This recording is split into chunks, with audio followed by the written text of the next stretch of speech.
Hi friends, welcome to our Priya Pavan kitchen.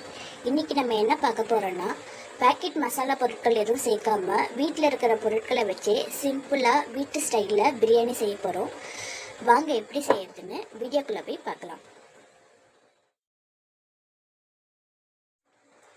Gas stove on பண்ணதுக்கப்புறம் பிரியாணி பாத்திரத்தை அடுப்பில் வச்சுக்கலாம். பாத்திரம் ஹீட் ஆனதுக்கப்புறம் எண்ணெயும் நெய்யும் சேர்த்துக்கலாம். எண்ணெய் நெய் ரெண்டும் சூடானதுக்கப்புறம் பிரியாணி மசாலா, பிரியாணி இலை, பட்டை, கிராம்பு, ஏலக்காய், அன்னாச்சி பூ சேர்த்து வதக்கிக்கலாம். மசாலா பொருட்கள்லாம் நல்லா வதங்கினதுக்கப்புறம் வெங்காயம், பச்சை மிளகாய் ஆட் பண்ணிக்கலாம். 4 மீடியம் சைஸ் வெங்காயம் நீல வாக்கில் கட் பண்ணி வச்சுருக்கேன். 5 பச்சை மிளகாய் நடுவில் மட்டும் கட் பண்ணி வச்சுருக்கேன். இதை இப்போ போட்டு வதக்கிக்கலாம். பிரியாணிக்கு வெங்காயம் நல்லா கோல்டன் ப்ரௌனாக வரணும். அந்த ஸ்டேஜ் வர வரைக்கும் நல்லா வதக்கிக்கலாம். வெங்காயம் இந்த அளவுக்கு வதங்கினதுக்கப்புறம் இஞ்சி பூண்டு பேஸ்ட்டு சேர்த்துக்கலாம். இஞ்சி பூண்டு பேஸ்ட் 5 டேபிள் ஸ்பூன் அளவுக்கு நான் எடுத்து வச்சுருக்கேன். மீடியம் ஃப்ளேம்லேருந்து லோ ஃப்ளேம் வரைக்கும் மாற்றி வச்சு இஞ்சி பூண்டு பேஸ்ட்டு வதக்கிக்கலாம், அடி பிடிக்காத அளவுக்கு.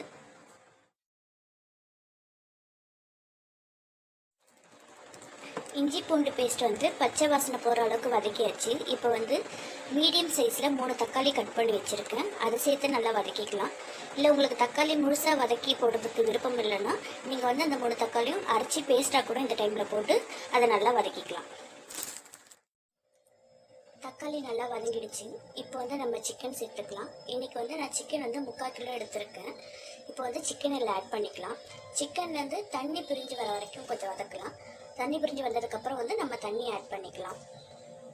நான் 1 டம்ளர் அரிசிக்கு 1.5 டம்ளர் அளவுக்கு தண்ணி சேர்ப்பேன். இன்றைக்கி நான் 1/2 கிலோ அரிசி எடுத்திருக்கேன். அதுக்கான தண்ணியை ஆட் பண்ணிக்கலாம். தண்ணி ஊற்றினதுக்கப்புறம் வெறும் மிளகாய்த்தூள், உப்பு.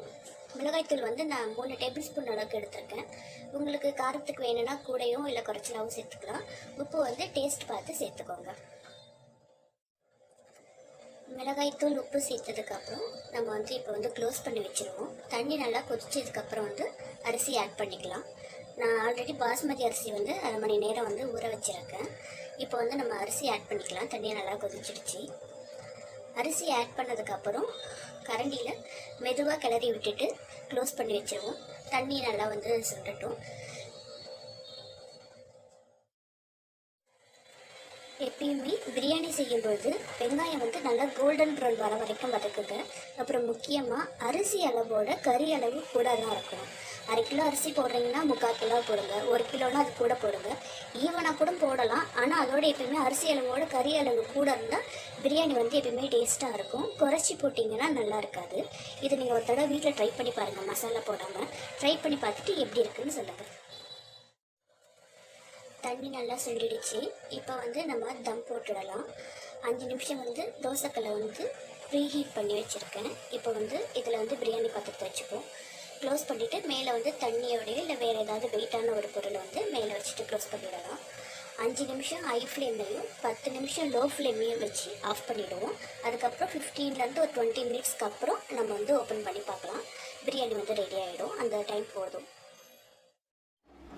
15 மினிட்ஸ் ஆகிடுச்சு. இப்போ ஓப்பன் பண்ணி பார்க்கலாம்.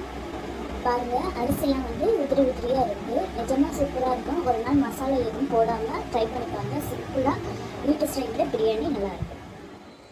இந்த வீடியோ உங்களுக்கு பிடிச்சிருந்தா லைக் பண்ணுங்கள், ஷேர் பண்ணுங்கள், மறக்காமல் சப்ஸ்கிரைபும் பண்ணிவிடுங்க. தேங்க்யூ.